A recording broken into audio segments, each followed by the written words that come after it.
Hi y'all, Ruby here. I have a story that I hope will spark some inspiration in y'all, and I'm really excited to share, and hopefully we can continue to share these really great stories so that we can all grow and transform together.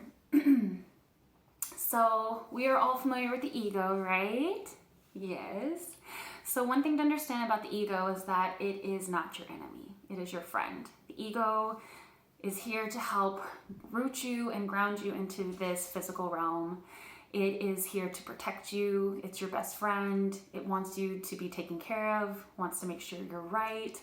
And its main purpose is just protection. So I had a really transformational and magical moment where I recognized ego, but I decided to think with my heart. So I made a really delicious dinner the other night and it's super flavorful, and Leon hubby loves it, but he needs something to balance out the flavorfulness. Just like if he were to have a piece of pie or cake, he loves to have milk with it because it helps to balance out that sweet flavor.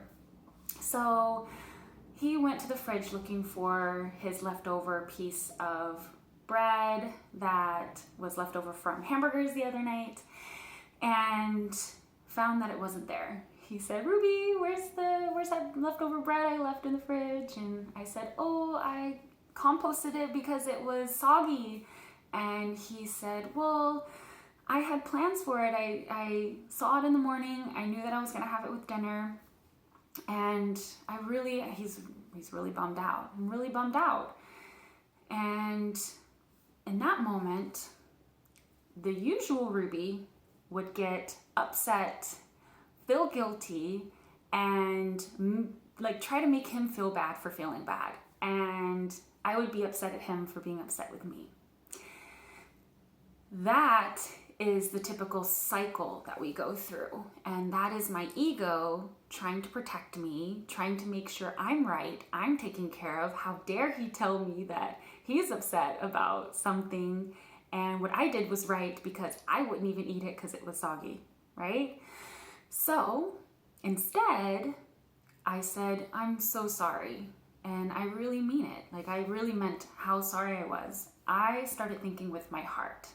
I was like, "Thank you, ego, but heart, think with the heart. How would I feel?"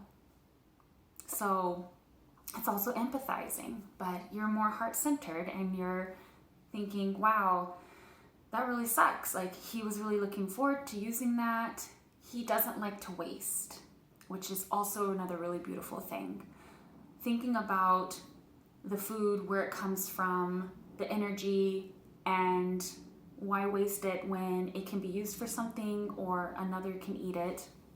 So I was really sorry. I said how sorry I was, and that, next time I will definitely ask, and I will be sure to make sure if there's something in the fridge I'm unsure of, that I will ask so that we don't have this happen again.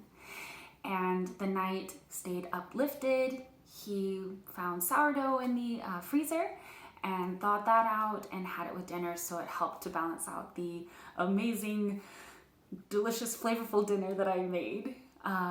And we just kept that uplifted energy going, and it felt amazing. I can reflect back on uncountable times that I turned the evening sour or a moment sour and couldn't get out of that negative feeling because ego was in charge, and ego was like, "I'm right. Why is he so upset? He should just get over it. It's okay." So let us take a moment and reflect on times that we were thinking with our ego rather than with our heart. And I know I can count more than I want to. And I hope that I can continue thinking from the heart. Am I going to be perfect? Absolutely not. But the intention is there, and that is what's beautiful. And that is what I'm going to continue to do, is intentionally thinking from the heart. I love y'all.